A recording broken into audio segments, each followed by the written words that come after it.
Jeudi 3 août 2023, Mbote Peboyi Malam Basango Lukuta. Ya Lingala Ebenga Mingonga Ebetisi Matango Ndipokulanda Mole Basango. Tukufungula basango na ngambo ya sécurité pour nakoloba ete tata mokonzi ko le Félix Antoine Tshisekedi Tshilombo akambaki mokolo jeudi 3 août 2023 cérémonie à clôture ya année académique 2023 et 2024 puis sous ouverture ya année académique 2023 et 2024 na collège ya hautes études de stratégie et de défense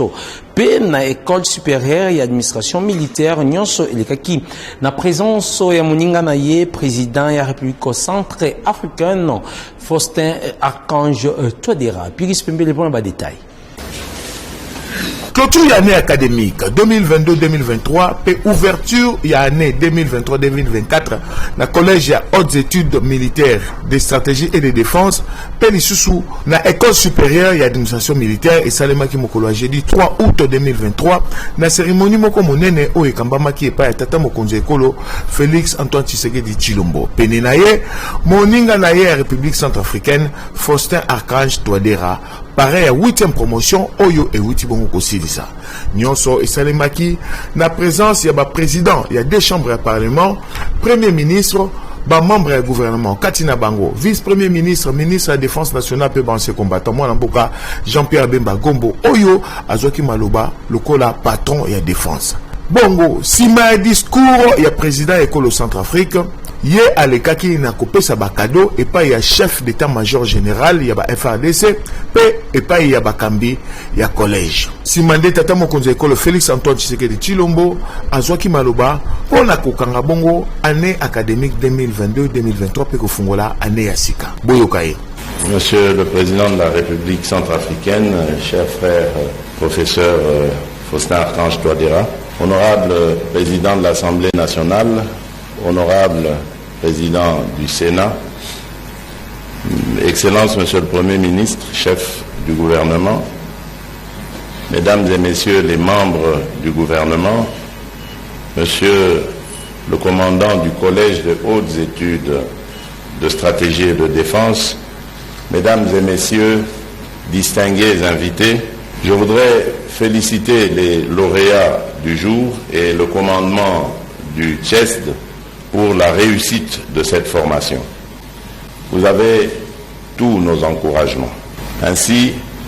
je déclare close l'année académique 2022-2023 et ouverte l'année académique 2023-2024 et je vous remercie. Et Sengel koyeba ete à part ba congolais o basilisaki ba lauréat mosusu ba utaki libanda lokola na République centrafricaine na Bénin na Cameroun na Congo Brazza pe na Burundi ngonga ebeti.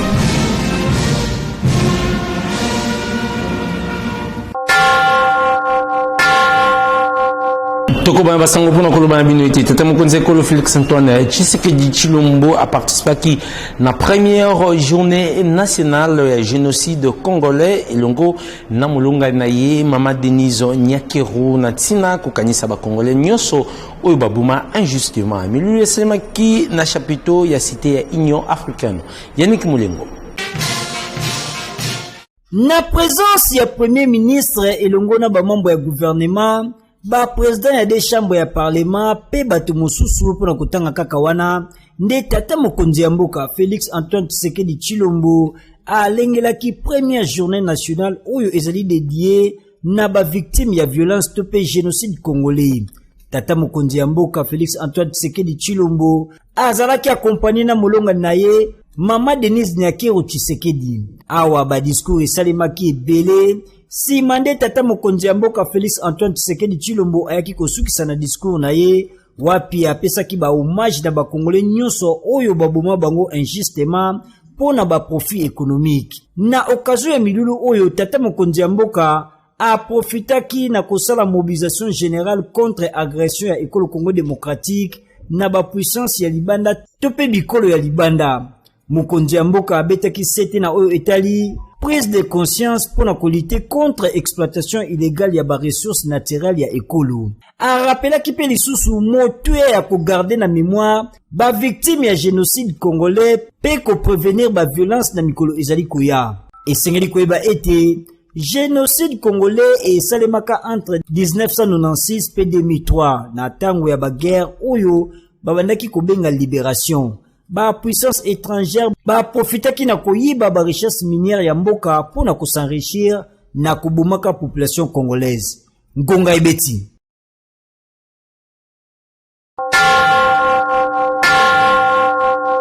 Processus électoral en édition Mkololo. Sengeli Simba était président de la commission électorale nationale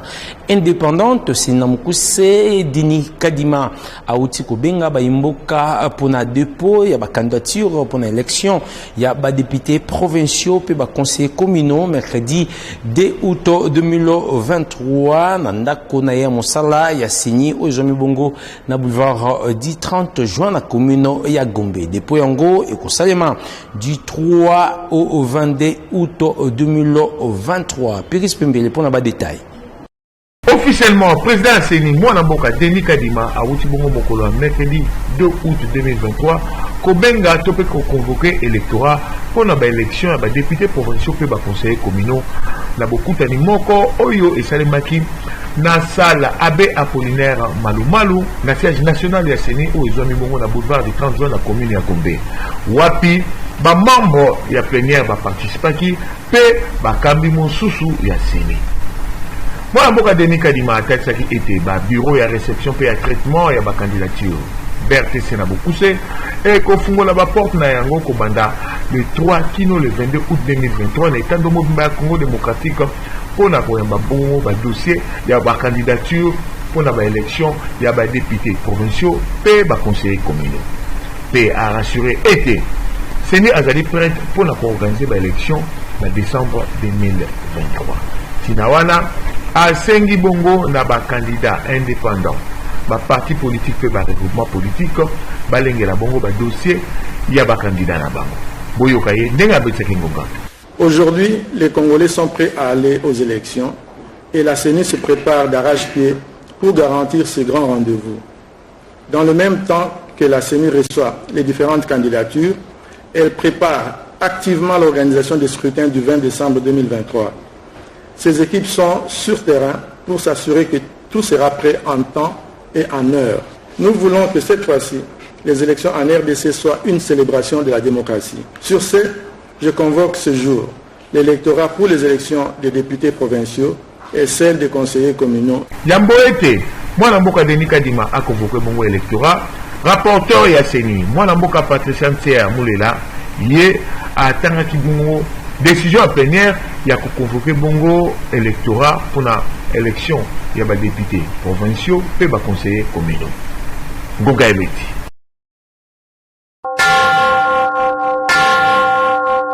Tokoba Namaïmatali, élection en décembre prochain, Sengeli été commission électorale nationale indépendante, Sinamukuse et sali lancement et opération, il y a la délivrance progressive, il y a ba duplicataire, ba carte d'électeur pour nabaye oyo ba bungisa ba carte de lecteur na bango pe ba oyo et izali comme on a entendu penza ba écrit et bunga moi kala pambate ba qualité na yango ezali bongo malamuté nyonso le kaki mokolo mercredi 2 août 2023 Philo Chinguta. Lancement et opération, il y a délivrance progressive, il y a ba duplicata, il y a ba carte d'électeur, pour na ba bungisa ba carte d'électeur na bango pe ba oyo, ba écrit topé ma komi ya ba carte d'électeur na bango, et zali li susu komo na te, et outi boye kosalema na commission électorale nationale indépendante Seni, mokola mercredi 2 août 2023.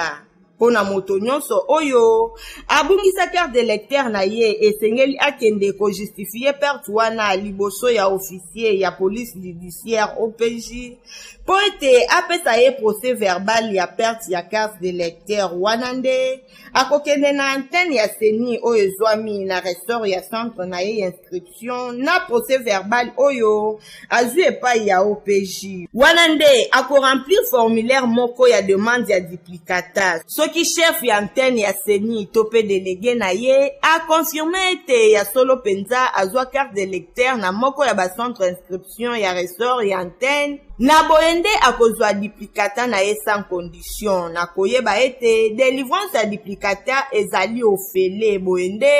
etalisi Jean-Baptiste Itipo directeur ya communication ya seni. Pona moto nyonso oyo azali na carte d'électeur kasi ba écrit ezali lisusu komonana te akende kaka na carte wana na bantene ya seni ya ressort ya centre inscription wana nde bakopesa ye carte d'électeur mosusu. Seni abengi ba service public pe privé oyo ezali na ba carte d'électeur oyo batu babungisa to pe basundola yango epai ya bakolo na yango. Pe moto nyonso oyo alokota carte d'électeur oyo ezali ya yete akende na lombango kotika yango na siège ya seni oyo ezwami boye na boulevard du 30 juin na commune ya Gombe mokolo nyonso ya mosala to pe jour ouvrable. Lisusu Commission nationale électorale indépendante seni asengi na population kozala ekenge pamba te ezali na raison moko ya mabe ya ba producteur ya ba faux duplicata ya ba carte d'électeur. Ngonga ebeti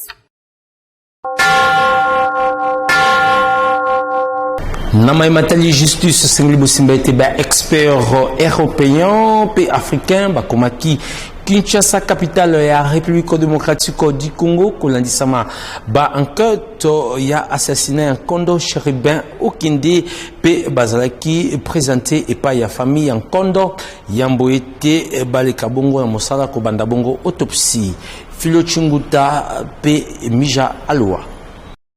Ndenge kaka tata mokonzi pe bayi politique ya opposition basengaki ba expert belge romain pe sud-africain bakomaki Kinshasa pona ko participer na banquette na côté ya MONUSCO pe ya équipe ya service ya parquet na Oetali assassinat ya député national Chérubin Okende. Laurent Niemba moko ya bavoka ya famille ya Mowei nde atalisaki yango na bapandisango na koloba ete ba expert oyo bapresentaki bango na famille mokolo lundi 31 juillet 2023 pe basengaki nanu ba consulter bavoka ya mboya kosala autopsie. Esengeli koloba ete lundi 31 juillet 2023 procureur général près ya cour d'appel ya Kinshasa Gombe abengaki famille ya Kondo Chérubin molongani na ye pe bavoka na ye na séance moko ya travail oyo kosuka na autopsie. Chérubin Okende azalaki assassiné le 13 juillet 2023, corps na ye azalaki retrouvé na kati ya jeep na ye na poids lourd kino lelo yo bauteur ya assassinat na ye nanu bamonani te. Des suspects ya liboso ezali bongo chauffeur na ye pe garde corps na ye oyo bazali ya kokangama.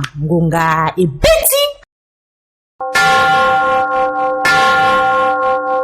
Tutika ville province ya Kinshasa pona kokende mingi penzana etuka ya Nord Kivu esika pi population ya Beni na Nord Kivu bazali bon kosenga de part ya procureur général ya tribunal ya grande instance ya Beni na nzela ya société civile locale Jino Ivoya Paluku azali bon kobetsa ngonga na nzela ya Singa to pe alo ya Yanika Mulingo. Philippe Madjiko, le combo ya procureur de la République ya grande instance ya Beni, oyo azali penza le bienvenu na kati ya population te. Eleki mikolo mibale tangu société civile ya mboka Beni na jeunesse bazali kopamela mbeba kotelema koloba polele makambo oyo mokonzi ya justice azali kosala. Soki botangi na mukanda mwa bango yo babengi plainte o bakomeli bakonzi ya justice na mboka mobimba nyonso ya Congo motelemeli ya société civile maître Pepe Kavota na ya jeunesse maître Dalzon Mikundi bazali kolakisa bambeba nyonso oyo azali kosala kosengaka ba amende oto ba caution ebele kobanda na 1000 etiko mata na o ba amende ezali komona na tana kati ya pako ya leta te to na kese ya leta soki baye bakangi ata eloko to mutuka to tukutuku na yo wana azokoteka yango ali mbongo sikoyo apesi o mutu asombi eloko ordonnance na lopoto babenga ordonnance de gardinage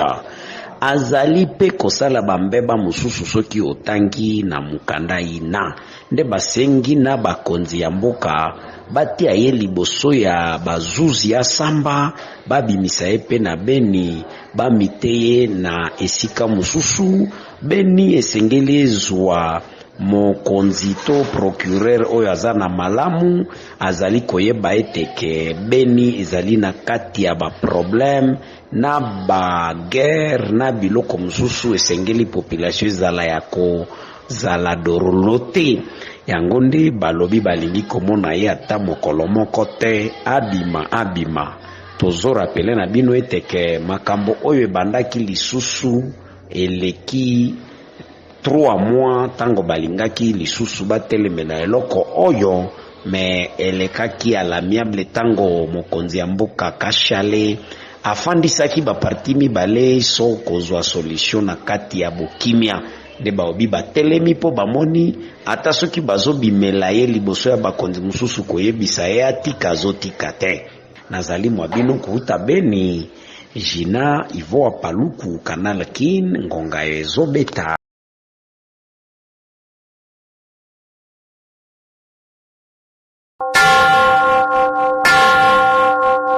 Non mais Matali éducation et Sanglebo Simba était Colette Chumba rapporteur adjointe à chambre basse à parlement à présenter qui peut à défendre qui mémoire naïe pour notre diplôme de titre approfondi Diana Oyo Italie communication politique polyphonique avec mention il y a plus grande distinction dans l'Institut facultaire de sciences de formation et de la communication IFASIC en sigle. Nous sommes les cas qui le mercredi 2 août 2023. Yannick Moulengo et Patrick Lusala.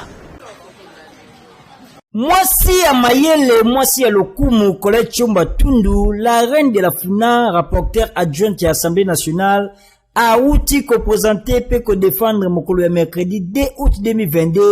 mémoire na ye na tina kozwa diplôme ya bétite approfondi DA, intitulé Communication politique polyphonique. Na maloba na ye topé na présentation na ye Colette Chumba a talisaki inspiration ya sujet oyo eutaki à partir ya débat moko ya makasi oyo ebotamaki na publication ya livre entre révision constitutionnelle et l'inanition de la nation ya professeur Évariste Boshab na tango wana azalaka secrétaire général ya PPRD.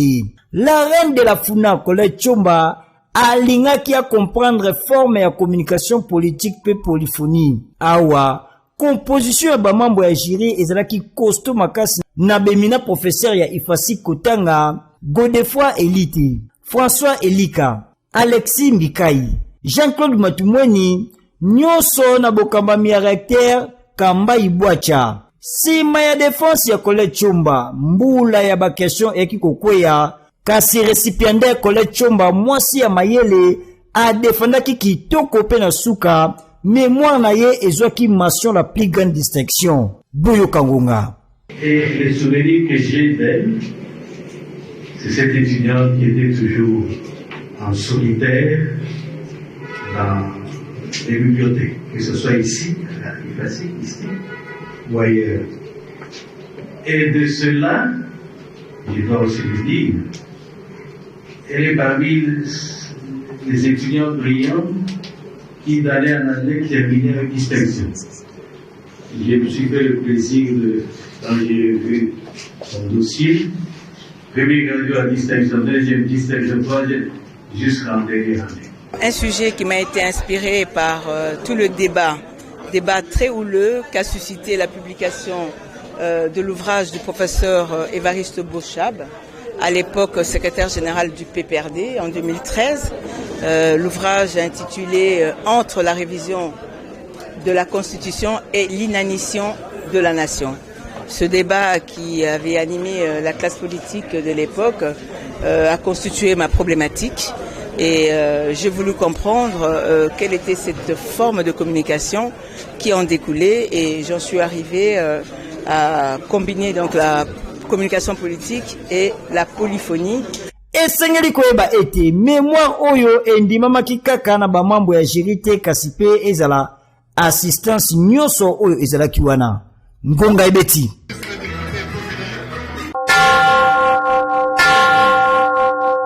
Chef coutumier Yamboka Kikimi François Matelemando azali kobetsa ngunga pona ko dénoncer mingi penza tope kofunda ndeko Lambert oyo alingai ko enlever pambate azali ko kebisa ye aluka kibongo koteka mabele na bango mikoleliki na njili brasserie na commune ya Nsele azali bongo na micro ya Nika Mulengo pe Christian Amakutu.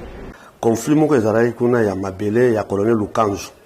Mutu moko ayaki kuna po azwa batekeli mabele ya colonel Lukanzu. Ngai na ke kotuna ye mabele za colonel Lukanzu oyo kozwa ndenge en tant que pauvre papa nanga atekari colonel Lukanzu mabele wana. To sali di kamwa décision et sili nga pena ke ye pa kenaye. Oui, mutateka mabele colonel Lukanzu ezali mon CT atekeli pa monsieur Lambert na Farmalola. Tant la kuti bango bimbo keza yanga bokote mabele ya colonel Lukanzu te. Sala bango pasi yango na kene ko funa bango na la police baya na ba document na bango nyonso la police a sali plainte a sali invitation a pesi bango baboye ko ya le samedi na kuti bango ngana yebagite na zotambo na nzela na prince nde monsieur Lambert a sala plan na ye pona ko lever ngai amoni ba soda azengana ba soda kati auditorat ya njili ngai na zo na nzela na mona ki ete na mona soda ba bimbeli ngai chance to akina batte belé on a tambula ki na bango à peu de 10 personnes ba moni suspect batuwana ba yoko kosa kosala nga moi invitation moko bopo ba couvrir mais dès na bango ezalaki po ba levenga pa kino boka nga soki wapi biso ba chef coutume ba komi kan lever biso yana zo senga na gouvernement na senga na président de la république na senga ministre des affaires coutumières et ministre intérieur tala ndenge ba komi ko ba komi kan lever biso le chef coutume lever ba point mabele tika la bango sans trace et comme yayi aza mutute nde balukaka ye bandegeri pla bango babima na mboka balinga kobima te bango nde basalaka baventure batekela bato mabele mpo baya koenlevaka bato na njili brasier ba village mosusu oleka kuna un colonel Boseko na Pascal na centre maternellement et centre féminin bazongisi bato tribunal azongisi bato na poste na baplace na bango colonel Pascal na Boseko babani kozwa batracté bobuka bandako ya bato c'était militaire c'est un colonel mutu apamba za na droite la mabele wa aza colonel la FARDC makambo vraiment ya kobuka bandako ya bato zo regretango mingi bango balobi ke mabele za mama Mobutu mais shit wana za mama Mobutu te mama Mobutu na shit kuna te so tali na plan ya mama Mobutu na biloko ya tika shit wana za lakate mais Boseko comme aza soda akomi ko traiter na ba konje minene nikolo ba bana kobuka bandako ya bato ndako mutatungi ndako bozo traiter no boka yango biso ba chef peut déclarer loko wana bandaka akonza mboka batala pour la population les loso ba komba ko pour la population pour la basoda wana te basoda ba komo détruire bandako ya bato les loso ngana kufi bien na bongi na kata mboko c'est monsieur Lambert mutazo nga levenga po abotola nga mabele na kata mboka nanga na mabele colonel Lukanzu. Société à présent en édition Mukolelo Singebo Simbaite Batobele balelaki le 1er août oyo na ba cimetière bakuta bandako ya bato oyo batonga na mauvaise foi likolo ya bankunda ya bawei na kati na bandiko na bango constate semaki na cimetière ya Kinkole na commune ya Nsele Lili Malika pour ba détails.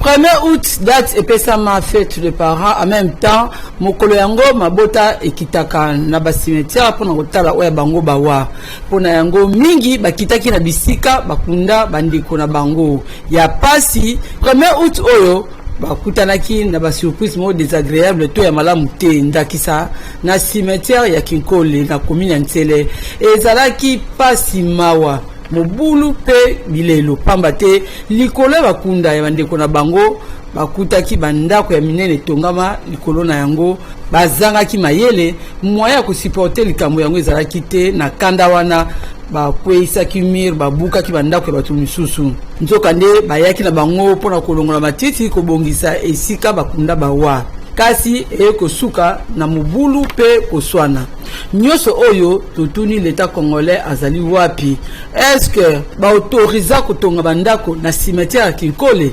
motuna tango nini bato bakoki kotonga na esika cimetière ezalaka sima ya bambula boni moto akoki kotonga esika bawa po boye ezali respect ata moke te na koyeba ke to uta cimetière ezali dernier demeure ya moto nyonso poliwa ezali passage obligé ozala riche to pauvre mboka nini moto ya bomoi avanda esika moko na muwei konga ibeti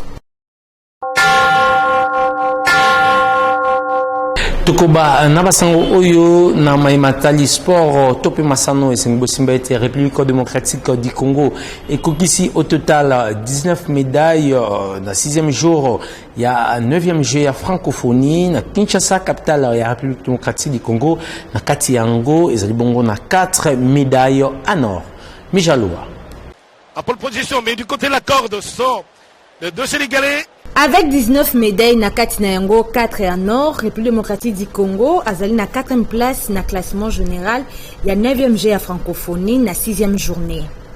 Journée mercredi 2 août 2023, Ezalaki Malamu pour la République démocratique du Congo, na cadre ya 9e jeu à francophonie, wap 5 médailles et Wutiko Bakisama Lisusu. Na Katina Yango, médaille moko en or, o esali 19 au total depuis compétition et bandaki. Équipe ya danse ya hip-hop ya République démocratique du Congo, et eu 4e médaille en or, ya Ekolo na finale face à Sénégal. Médaille Moussousou na culture, ezali ya bronze, Glanier et pas ya Dombo Sembo. Na concours ya Masapo. 3 médailles Moussousou ya journée yango ezomaki na sport, 2 argent, wapi moko na lance ya disque ya basi, et pas ya Yelena Moko Kasala. Pe na lance ya Javelo ya mibali, et pas ya Gegwa Chunkuru Mikekemo. Médaille ya Souka ya bronze, ezalaki remporté et pas ya Jidoka Arnold Kisoka qui en fumu na catégorie ya moins de 60 kilos. Sur 19 médailles déjà remportées dans la République démocratique du Congo, 4 ezali en or, 7 en argent, puis 8 ya bronze. Yakoy Bezali était na temps édition ya Côte d'Ivoire en 2017, délégation en République démocratique du Congo, et Zouaka 3 médailles y ensemble ya compétition. Moko ya nord, 2 ya bronze, Azalaki na 22e place na classement général sur 48 participants, wapi 32 kakande ba remporté ki médaille. Ngonga et Betty.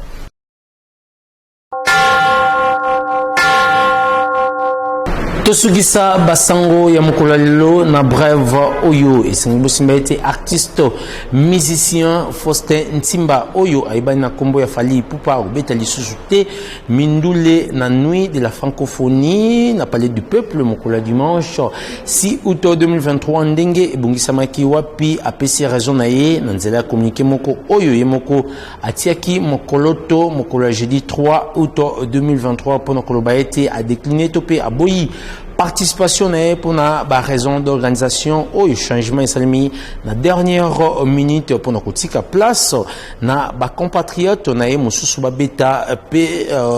kotika penza lokumu ya Congo tope culture na yango ba bon kotombo ma ntina wana comité d'organisation ya 9e jeu à francophonie et sali appel na artiste musicien Ferré Gola pe confirmé que yende akobeta pour la clôture ya 9e jeu à francophonie na stade de martyrs de la Pentecôte ya Kinshasa mokolo ya dimanche 6 août 2023. Tokozonga yango avec force de taille na bédition mususu oekolanda.